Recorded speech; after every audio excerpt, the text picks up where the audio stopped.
Hey, boys and girls, this is The Halloween Party by Lonzo Anderson, illustrated by Adriana Adams.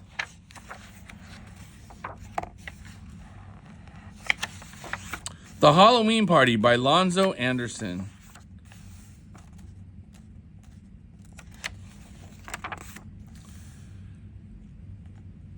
Faraday Folsom was on his way to the Halloween party at the artichoke farm. It felt funny being inside a costume. Suddenly, two shadows flew between him and the moon. Two witches! Faraday Folsom was afraid to leave the road and follow the witches. So he did. "You're supposed to be scared on Halloween," he told himself. Deep in the shadowy forest he crept, wondering where the witches landed. His heart went bang, boom, bang. Every sound made him jump. He was about to turn back when he saw something in a patch of moonlight. A gremlin was picking up firewood and singing to himself. Faraday Folsom followed him, keeping out of sight. Finally, they came to an open place in the forest. It was just jumping with gremlins. They seemed to be getting ready for a party. A huge pot was on the fire. The two witches were there. A gremlin mother asked them, "Where are the rest of you?"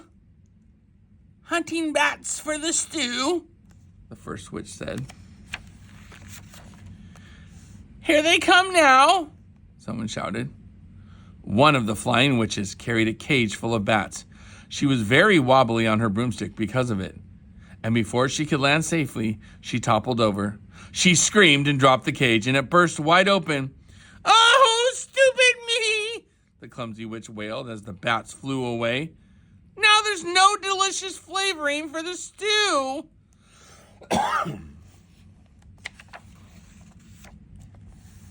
"Here come the ogres!" Faraday Folsom's eyes popped. How big the ogres were. The smallest was the child, Odo. "Ho, ho!" the littlest witch shouted at him. "How you've grown and how ugly you're getting. Almost ugly enough to be human." Otto looked self-conscious and pleased. "Gee, thanks," he said.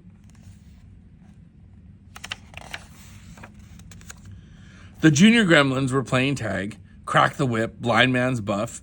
And they were a little bit afraid of Otto. He was so big and brash.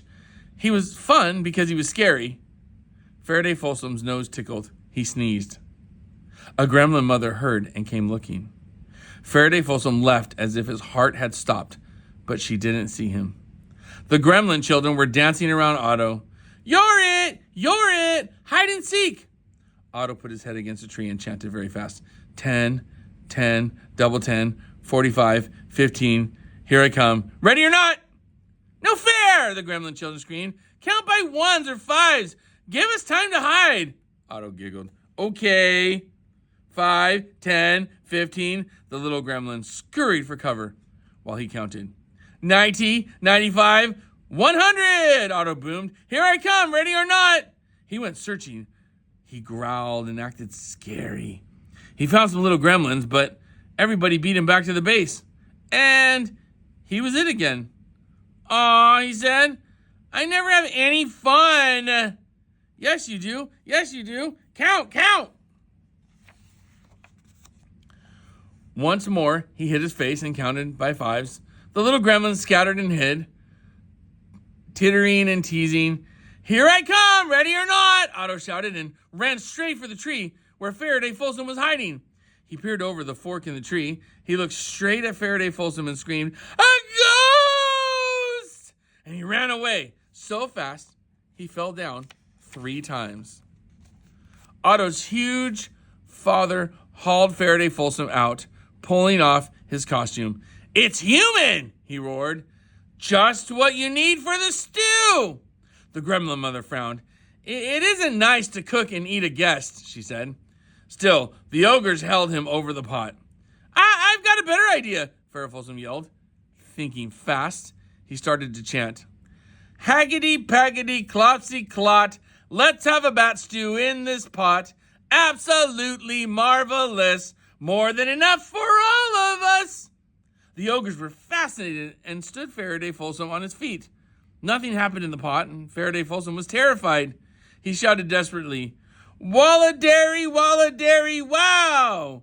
Let it be bat stew now! He clapped his hands, whoop! And suddenly the pot was boiling with bat stew. Otto's father was doubtful. He tasted the stew, and it's fantastic, he admitted. Faraday Folsom breathed deeply. Whew! The ogre said grumpily, I still think you would taste fantasticker. The grown-ups gathered around the table. The children had to serve. Faraday Folsom was busier than anyone else. The ogres were still eyeing him hungrily, and he worked especially hard to fill them up before they filled themselves up on him. And he finally got them so full they fell asleep. And the youngsters and Faraday Folsom then had their turn at the table.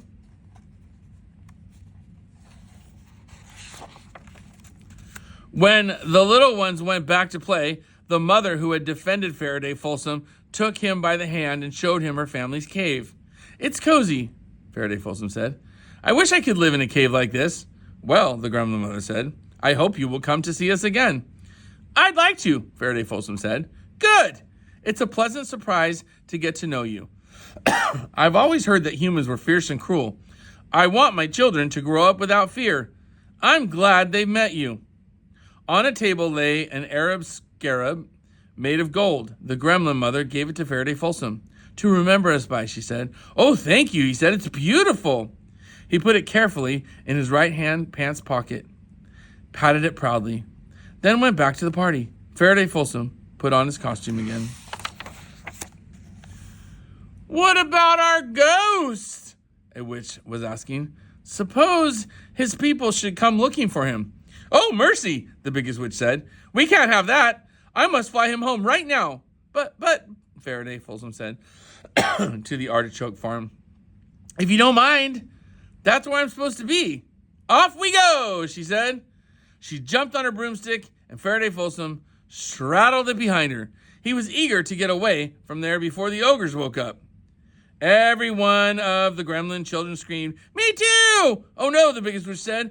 Only this ghost person. I can't take any more. The second witch said, I'll take a few. And most of the witches were afraid to go anywhere near people. At last, the 6 tiniest gremlins and Faraday Folsom and the 2 witches were ready. Now, Otto was awake, and he bellowed, No fear! If gremlin kids can go, I want to go. The littlest witch said, I don't know, a great big thing like you, but come, let's try. The grown-up ogres were awake now. Faraday Folsom cried, Hurry, hurry! And off went the first and second witches. But Otto was very heavy for the littlest witch. The others circled in a holding pattern.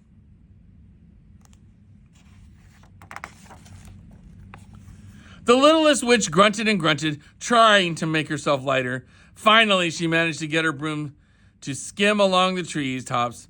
Otto's big feet almost caught in the branches. The little gremlins and Faraday Folsom nearly fell off their broomsticks, laughing and cheering. And at the artichoke farm, only the biggest witch landed to let Faraday Folsom off. And instantly, she was away again, frightened. Thanks, everybody, Faraday Folsom yelled. You're welcome! It sounded like the wind in the trees. The witches and their passengers were already far away.